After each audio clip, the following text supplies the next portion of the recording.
বন্ধুরা, আমি যৌথ নিম্ন মধ্যবিত্ত পরিবারের সাধারণ বউ। আমার বড় সংসার।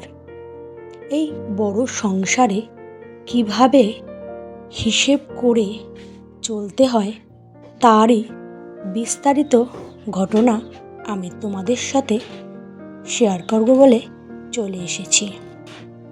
নমস্কার বন্ধুরা, রিমি লাইফস্টাইল চ্যানেলের আরেকটি নতুন ব্লগে সকলকে জানাই অনেক অনেক ভালোবাসা ও অভিনন্দন। আশা করি দূরে কাছে যে যেখান থেকে ভিডিওটা দেখছো সকলে ভালো আছো, আর তোমাদের ভালোবাসায় আমিও খুব ভালো আছি। আর চ্যানেলে যারা ভিডিওটা নতুন দেখছো তারা পুরো ভিডিও দেখে যদি ভালো লাগে তাহলে সাবস্ক্রাইব করে আমার পাশে থেকো। আর পুরনো যে সকল বন্ধুরা আমার রোজ ভিডিও প্রতিনিয়ত দেখো সেই সকল বন্ধুদেরকে আমার তরফ থেকে রইল অনেক অনেক ভালোবাসা। বন্ধুরা, আমার বিয়ে হয়েছে 6 ভাই 1 বোন। আমার শ্বশুর বাড়ির লোকেরা আমাদের বাড়িতে এখন বর্তমানে 6 ভাইয়ের 6টা বউ এবং তাদের বাচ্চা কাচ্চা নিয়ে প্রায় 20 জন সদস্য থাকে। ননদের বিয়ে হয়েছে দূরে, তাই ননদকে আর সংসারের মধ্যে আমরা ধরছি না। ননদকে বাদ দিয়ে আমাদের পরিবারে 20 জন সদস্য রয়েছে। এই 20 জনের সদস্য আমরা একই ছাদের তলায় মিলেমিশে আনন্দে থাকি, কিন্তু টাকা পয়সার দিক থেকে একটু হিসাব করে চলতে হয়। আসলে বন্ধুরা, আমার যখন হয়তো কোনো জিনিসের প্রয়োজন হয়, অন্য কারোর প্রয়োজন নাও থাকতে পারে, তাই হাজব্যান্ডের কাছ থেকে কোনো কিছু চাইতে গেলে 10 বার একটু ভাবতে হয়। যেহেতু বড় পরিবার, একার পরিবারে সেটা হয়তো সমস্যা হয় না, হাজব্যান্ডের কাছে থাকলে দেবে, না থাকলে দেবে না। কিন্তু বড় পরিবারে হাজব্যান্ডের কাছে থাকা না থাকা সেই বিষয়টা থেকে বড় কথা সবার কাছে অনুমতি নিতে হয়। তার জন্য আমরা যারা যারা কাজ করি সবাই একটু হিসাব করেই চলি। বলতে পারো আমাদের পরিবারে সব বউরাই একটু হিসাব করে চলে। আমিও তাদের মধ্যে থেকে একটু বেশি হিসাব করি। আমার বাবা মা আমাকে বলতো যে তুই খুব হিসাবি, তাই আমার শ্বশুরবাড়ির লোকেরাও আমাকে বলে তুমি আমাদের থেকে একটু হিসাবি। চেষ্টা করি। যাই হোক বন্ধুরা, কথা বলতে বলতে তোমাদের সাথে অনেকটা চলে এসেছে। মাছের ঝোল, বাসন মাজা, ফল গোছানো সব হয়ে গেছে।